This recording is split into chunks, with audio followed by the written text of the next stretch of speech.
நம்ம தாத்தா தேவனைய பாவாணர் திராவிடம் தீதுன்ட்டார். முதல்ல திராவிடத்தில் தான் தொடங்குறாரு, முடிக்கும்போது திராவிடம் தீதுன்ட்டார். இன்னொரு தாத்தா இருக்கான்ல, வென்று வருவான் திராவிட காலைன்னு பாடுறான். யார்? நம்மால் தான். யார் பாடியிருப்பான்னு தெரியுதில்ல? ஆமாம், நம்மால் தான். ஏன் சீமான் சத்தமாக பேசிட்டு இருக்கிறேன்? தமிழ் பேச்சு மொழி இல்லைடா, வீச்சு மொழி. எங்கள் ஆள் சொல்கிறான்ல, எங்கள் இங்கே வருங்க, நான் பேசி கேட்டேன் பாரு. எங்கள் வாழ்வும் எங்கள் வளமும் மங்காத தமிழ் என்று சங்கே முழங்கு, எங்கள் பகைவர் எங்கோ மறைந்தார், இங்குள்ள தமிழர் ஒன்றாதல் கண்டே. எந்திரிச்சு போய் நல்ல பேர். எங்கள் வாழ்வும் எங்கள் வளமும் மங்காத தமிழ் என்று சங்கே முழங்கு, எங்கள் பகைவர் எங்கோ மறைந்தார், இங்குள்ள தமிழர் ஒன்றாதல் கண்டே. திங்களோடும் செலும்பரிது தன்னோடும் விண்ணோடும் உடுக்கலோடும் மங்கள் கடல் இவற்றோடும் பிறந்த தமிழோடு பிறந்தோம் நாங்கள். ஆண்மை சிங்கத்தின் கூட்டம் என்று சிறியோருக்கு ஞாபகம் செய், முழங்கு சங்கே முழங்குங்கிறான். பேசு, முழங்குலாம் இல்லை, முழங்குடாங்கிறான். அதனால தான் நாங்கள் முழங்குறோம். இந்த கத்தியே உன் காதில் வந்து சேர 15 ஆண்டுகள் ஆகிருக்கு. இதை சுடுகாட்டில் என்ன பேசியிருக்காலும் 10-20 பணத்தை எழுப்பியிருக்கலாம். இந்த இனத்தை எழுப்புறதுக்கு பதிலாக பாவம் தப்பைய ரொம்ப நேரம் கத்திரிக்கான்னு பக்கத்தில் இருக்கா, வாடாடே ரொம்ப கத்திருக்காண்டா, எந்திரிச்சு போகமுடான்னு 2 பிணம் கூட எந்திரிச்சு வந்துருக்கும். ஐயா, இது ஒரு இனமா? இந்த நூற்றாண்டில் நீ சாதி பார்த்துட்டு தெரியடா, உன்னை என்னடா பண்ணலாம்? என்ன பண்ணலாம் சொல்லு, என்ன பண்ணலாம்? சமயவெறி, கடவுள் வெறி, கண்ணல் நிகர் தமிழுக்கு நோய் நோய் நோயே, இடை வந்த சாதி எனும் இடர் ஒளிந்தால் ஆள்வது நம் தாய் தாய் தாயேங்கிறார் புரட்சி பாவலர். இடை வந்த சாதி மதம். உன் மதம் தோன்றி எவ்வளோ நாளாச்சு? அதிகபட்சம் 2000-2500. உன் சாதி இடை வந்தது. நான் 50,000 ஆண்டுகளுக்கு முன்பிருந்தே தமிழன். அதுதான் என் அடையாளம். அந்த அடையாளத்துக்குள் 1-2 நீ அரசியல் வலிமை அடையாத வரை நீ தாய் நிலத்திலே அடிமையாகத்தான் இருப்பாய், கைகட்டித்தான் இருப்பாய். தற்சார்பு தாய்மை பொருளாதாரத்துக்கு நம்ம திரும்பணும். நிலமும் வளமும் சார்ந்த தொழிற்சாலைகள் வேலை வாய்ப்புக்கு போகணும். காரை ஏற்றுமதி செய்வதை விட்டுவிட்டு சோறை ஏற்றுமதி செய்யணும், காரை இறக்குமதி செய்யணும். வெங்காயம் பருப்புக்கு வெளிநாட்டில் கையேந்தி நிற்குது ஒரு நாடு. வெங்காயத்தை எந்த நாட்டிலேருந்து இறக்குது? பாலைவன நாடு எகிப்திலிருந்து. இதை விட அவமானம் கேவலம் உனக்கு ஒன்றும் இல்லை. நீ எந்த பக்கம் பார்த்தாலும் செழிப்பாக வச்சுருப்பேன். உன் தேகத்தில் தேமல் விழுந்தது போல் என் தேசமெங்கும் தேமல் வச்சுருப்பேன். எல்லாம் நீர் தேக்கம். 50 ஏக்கர், 100 ஏக்கர், 200 ஏக்கர், 300 ஏக்கரில் திட்டாக தண்ணீரை தேக்கி வேளாண்மை செய்வேன். அவ்வளவு கனவு வச்சுருக்கேன்.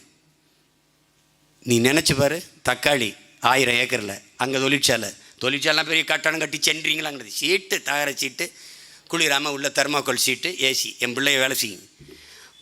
பறிச்சுக்கிட்டு வர்றதுக்கு படித்தவன் தேவையில்லை. எத்தனை டன் ஏற்றுமதி செய்கிறோம்னா அடுக்கிறதுக்கு தான் படித்தவன். படித்தவனுக்கு வேலை, படிக்காதவனுக்கு வேலை. தக்காளியிலேருந்து ஊறுகாய் செய்கிறது எங்கள் அம்மா அக்காவுக்கு அங்கேயே குடிசை, அங்கே வேலை. தக்காளியிலேருந்து பழக்கூழ் ஜாம், அங்கே வேலை. தக்காளி உணவு தேவைக்கு, மாநில தேவைக்கு, மற்ற மாநில தேவைக்கு. நாடங்களும் இங்கே விற்கிற வண்டியில் 10 ரூபா, அங்கே 15 ரூபா. ஒரே வேலை தான், 10 ரூபா தான். நீ என்னென்ன பாடுபடுத்துறேன்னு நீ பாரு, எப்படி மாத்துறேன்னு பாரு. அதாண்டா மாற்றம். அதாண்டா இந்த அநீதிகளால் கட்டமைக்கப்பட்ட சமூகத்தை தகர்த்து புதிய சமூகம் படைகிறது. அதுதான் குறிஞ்சி அங்காடி, மருதம் அங்காடி, நெய்தல் அங்காடின்னு நான் விற்கிறேன்னா இல்லையா? அவர் தெருவில் அரசே விற்பேன். இந்த ஸ்விக்கி ஸ்மோட்டோலாம் ஸ்டாப் இட், நாங்களே பண்ணுவோம். Uber ஓலாலாம் stop. உலான்னு அரசே நடத்தும், அரசே நடத்துவேன். போப்பா அங்கே வெளில பாப்பா, என் ஆள் படித்த பிள்ளைகள், நீ இன்னும் அவ்வளோ சோம்பேறி ஆகிட்ட, உனக்கு வீட்டில் ஒன்றாந்து தரணும், அவ்வளோதானே. நீ அடிச்சுன்னு வச்சுக்க, என் ஆள் நிற்பா நெய்தல் அங்காடியில் மீன். அப்பா எனக்கு வஞ்சிர மீன் 1 கிலோ. அம்மா முகவரிமா எழுதிக்கிடுவான். அரை மணி நேரத்தில் எங்கள் ஆள் வந்து கதவுல ஒன்றா தட்டி கொடுத்துருவான், காசு வாங்கிட்டு வந்துடுவான். மாதம் அவனுக்கு சம்பளம். அவனுக்கு என்னன்னுவான்? 5000 ரூபா கொடுப்பேன். அவனால் செலவு பண்ண முடியாது. ஏன்னு கேளு, என்கிட்ட கேளு ஏன்னு. அவன் பிள்ளையை நான் படிக்க வச்சுருவேன். அம்மாவுக்கு முடியல, நானே வைத்தியம் பார்த்துருவேன். இதுக்கு தான் அவனுக்கு பணம் தேவைப்படுது. அதை நானே செஞ்சுட்டுனா 5000 ரூபாய்க்கு செலவு இல்லையே. அப்புறம் நான் தெருவுக்கு தெரு பண்ணை வச்சுருக்கேன். ஊருக்கு ஊர் விற்கிற வண்டியெலாம் 10 பண்ணை, மாடு பண்ணை, ஆடு பண்ணை வச்சுருப்பேன். என் மக்களுக்கு போக தான் மற்றதை விற்பேன். என் பிள்ளைகளுக்கெல்லாம் 1 லிட்டர் பால், 4 முட்டை அடிச்சுட்டு தான் பள்ளிக்கூடத்துக்கு போகணும். தினம் போட ஆடுறா, போய் பஞ்சாபில் போய் பாடுறா, தெருவங்கு மாடு. லஸ்ஸியெல்லாம் 1 லிட்டர் குடித்தானா படிச்சுட்டு பசியாமல் அப்படி திர்றான்டா, இப்படி திர்றான். போய் பாரு வேணா பாருங்க, ஐயா சிரிக்கிறார் பாருங்க. எங்கள் ஐயா ஏன்னா வட இந்தியாவில் ரொம்ப நாள் வாழ்ந்தவர். நீ வெக்கப்பட்டு கிடக்கிற பைத்தியக்காரப்பில். மாடு நீ ஆட மேய்க்கிற, பகவான் கிருஷ்ண பரமாத்மா மேய்ச்சிருக்காரா, நபிகள் நாயம் மேய்ச்சிருக்காரா, இயேசுபரான் மேய்ச்சிருக்காரா, நீ மேய்க்கிறது வெக்கப்படுற பைத்தியக்கார. மாடு மேய்ப்பது அவமானம் இல்லடா, வெகுமானம் வருமானம்டா. ஆடு மேய்ப்பது வருமானம்டா. டேய் 1 கிலோ கறி 1000 ரூபாய்டா. உன் கறி என் கறியை நாயை தவிர எதிராக திங்கி பைத்தியக்காரப்பில் எதிராக திங்கி. 1 கிலோ ஆட்டுக்கறி 1000 ரூபா, நாட்டுக்கோழி 650 ரூபா. நாட்டுக்கோழியை உற்பத்தி செய்ய முடியாமல் இந்த காவாலி பயலுக்கு பண்ணைக்கோழியை உற்பத்தி செய்கிறான். எல்லாம் டூப்பு. நாட்டுக்கோழி முட்டை அது கொண்டு வர முடியல, காப்பி தண்ணியில் முக்கி வைக்கிறேன். அதுவும் புதுச்சேரியில் எனக்கு கொடுக்கணும். இது நாட்டுக்கோழி முட்டையில் காப்பி தண்ணியில் போட்டு நான் தான் நாட்டுக்கோழி வளர்க்குறேனே, எனக்கு தெரியாத என் முட்டை எப்படி இருக்கும்னு. கேவலம். இப்படியே திரி, நான் சொல்கிறத சிரிச்சுக்கிட்டே திரி. உருப்படுறதுக்கு அதாவது வழியை பாரு. ஒரே வழி தான் இருக்குது. என் தங்கச்சிக்கு ஒரு ஓட்டை போட்டு விடு. இப்படி நினச்சிடக்கூடாது. அவங்க தோத்தாலும் கவலைப்பட மாட்டாங்க. என் பங்காளி வடிவேல் சொல்லுவார்ல, அதில் அடிக்கும்போது ஒருத்தன் சொன்னால் என்ன அடித்தாலும் தாங்கிறாங்க ரொம்ப நல்லவன். அது மாதிரி எங்களை இப்படி போட்டு அடிச்சுக்கிட்டு இருக்கக்கூடாது, புரியுதா? ரொம்ப நல்லவன்ட்டு ஓட்டு போட்டு ஜெயிக்க வைங்க, சொந்த பிள்ளைகளை வெல்ல வைங்க. எங்களை விட உங்களை அன்பு கொண்டு காதலிக்கிற யாராவது ஒருத்தன் இருந்தான்னா அவனுக்கு போடுங்க. சரி, நீ தான் ஜாதி பார்த்து போட்ட, சாதிச்சதை சொல்லு. மதம் பார்த்து போட்ட, சாதிச்சதை சொல்லு. ஒரு நாட்டை மனிதம் ஆளலாம், மதம் ஆளலாமா? மதம் மனிதனுக்காக உருவாக்கப்பட்டதா இல்லை மதத்துக்காக மனிதனா? என்ன பண்ணிச்சு? யானைக்கும் மனிதனுக்கும் மதம் பிடித்தால் அழிவுதான் மிஞ்சு, வேறு எதுவும் மிஞ்சாது. என்னடா பண்ணுது உன் மதம்? என்னடா பண்ணுது உன் மதம்? உனக்கு என் மதம் எனக்கு. போடா, வீட்டில் போய் இதை கும்பிட்றேன்னா கும்பிடுற. எனக்கு எதுக்கு? நான் எதுக்கு இந்துவாக இருந்து இதை கும்பிடணும்? நான் சைவன். என் முருகன் என் சிவனை கும்பிட நான் இந்துவாக ஏன் இருக்கணும்? ஏன் தெய்வம் அது, ஏன் கடவுள். சைவமும் தமிழும் தலைத்து ஓங்குக என்று எல்லா மடத்திலும் எழுதியிருக்கின்ற என் தங்கச்சிக்கு தெரியும். சைவ மடத்தில் சைவமும் தமிழும் தலைத்து ஓங்குகன்னு ரெண்டையும் பிரிக்கவே முடியாது. நீ நுட்பமாக கவனிச்சுக்க. முதல்ல அவன் என்ன பண்ணான்? பாலி மொழியை அழித்தான், பௌத்தத்தை அழித்தான், பாலி மொழியை அழிச்சிட்டான். அப்புறம் சமணத்தில் பிராகிருத மொழி அழித்தான், சமணத்தை அழிச்சிட்டான். நம்மளை தமிழ் அழிக்கிறதுக்கு சைவத்தை அழித்து இந்துன்னா சமஸ்கிருதத்தை உள்ளதள்ளிட்டு தமிழை முடிச்சிட்டான். இல்லை, நீ நுட்பமாக பாரு, ஒன்றா அழிச்சு வருவான். அதனால் மாற்றம் என்பது ஒவ்வொன்றிலிருந்தும் மாறணும். இது பெரிய வேலை. அதனால தான் அண்ணன் சொல்கிறேன், திரும்ப திரும்ப சொல்கிறதுக்கு காரணம் மாற்றம் என்பது சொல்லல்ல, செயல். புரட்சி என்பது ஒரு தலைகீழ் மாற்றம் என்று சொல்வதற்கு காரணம் அதுதான். அப்படி ஒரு தலைகீழ் மாற்றத்தை ஏற்படுத்த முடியும் நம்மால். நாம் மிகப்பெரிய கனவை கொண்டிருக்கோம். அதனால தான் நம்ம தனிச்சு நிற்கிறது காரணம். தனிச்சு நின்று வென்றால் தான் நான் நினைக்கிறது செய்ய முடியும். LKG UKG no. அப்போ என்ன சீமான்? அரும்பு மொட்டு மலர் என்னுடைய பாடத்திட்டம். இப்போ எப்போ சேர்ப்பா சீமான்? உலகத்தில் கல்வியில் தலை சிறந்த நாடுதரா தென்கொரியா. எப்படா பிள்ளையை சேர்க்குறான்? 8 வயசில். இந்த பரதேசிக்கு பிறந்த பரதேசி பயல்மையில் 8 வயசில் என் பிள்ளைய புது எக்ஸாம், பப்ளிக் எக்ஸாம் எழுத சொல்கிறான். உங்கள் டேய் ஐயோக்கியப்படப்படா. நான் என்ன பண்ணுறேன்? 6 வயசில் என் பிள்ளைய ஒன்றா சேர்க்கிறேன். 8 வேணாம், இதுவும் வேணாம், நான் 6 வயசில் சேர்க்குறேன். இப்போ என்ன பண்ணுறேன்? அரும்பு மொட்டு மலர், நோ லெசன்ஸ், நோ சப்ஜெக்ட்ஸ் வச்சுருவேன். ஆசிரியர் என் பிள்ளைய பள்ளிக்கூடம் வந்து விட்டுறணும். 3 வயசுலேருந்து 6 வயசு வரைக்கும் அவன் பாட்டுக்கு இருப்பான். அவனை விளையாட விடுவேன். மியூசிக் வச்சுருப்பேன், பந்து வச்சுருப்பேன், எல்லாம் வச்சுருப்பேன், எல்லா பொருளும் வச்சுருப்பேன். என் பிள்ளை எதை போய் எடுக்கிறான் ஆசிரியர் குறிக்கணும். வீடியோ வச்சுருப்பேன்ல, அந்த சிசிடிவி வச்சுருப்பேன்ல. 6ஆம் வகுப்பில் அந்த 6 வயசில் ஒன்றாப்பு சேர்க்க வரும்போது பசுஞ்சோலை பள்ளிகள், இந்த பள்ளிக்கூடத்தெல்லாம் டெஸ்ட்ராய்ட் பண்ணிடுவேன். இது கக்குசு கூட நல்லா இருக்கும். இது வேண்டாம். இவன் சமாதியை 5 ஸ்டார் விடுதி மாதிரி கட்டியிருப்பான், பள்ளிக்கூடத்தை சமாதி மாதிரி வச்சுருப்பான். அப்படி கிடையாது. எல்லாம் இடிச்சிட்டு பசுஞ்சோலை பள்ளிகள், விளையாட்டு திடல், கழிவறை எல்லாம் வச்சு என் பிள்ளைகளுக்கு அங்கே தக்காளி கிக்காளி எல்லாம் வச்சு அழகாக பறவைகள் சிட்டுகள் எல்லாம் வளர்த்து அப்படி வச்சு ஒரு மாதிரி பண்ணி காட்டுறேன். ஒரு 5 வருஷம் கொடுறேன். அங்கே பாரு இப்போ பாரு என் பிள்ளை படிப்பான் பாரு. ஆசிரியரும் பெற்றோரும் 6ஆம் வகுப்பு 6 வயதில் ஒன்றாப்பு சேர்க்கும்போது ஒரே மாதிரி சான்றிதழ் கேட்பேன். என் பிள்ளைக்கு என்ன பிடிக்குது? ஐயா அவனுக்கு பாடுறது பிடிக்குது, பாடுறதா அவனுக்கு கல்வி போடு. ஐயா நீ கடைசி வரைக்கும் பாடணும்யா.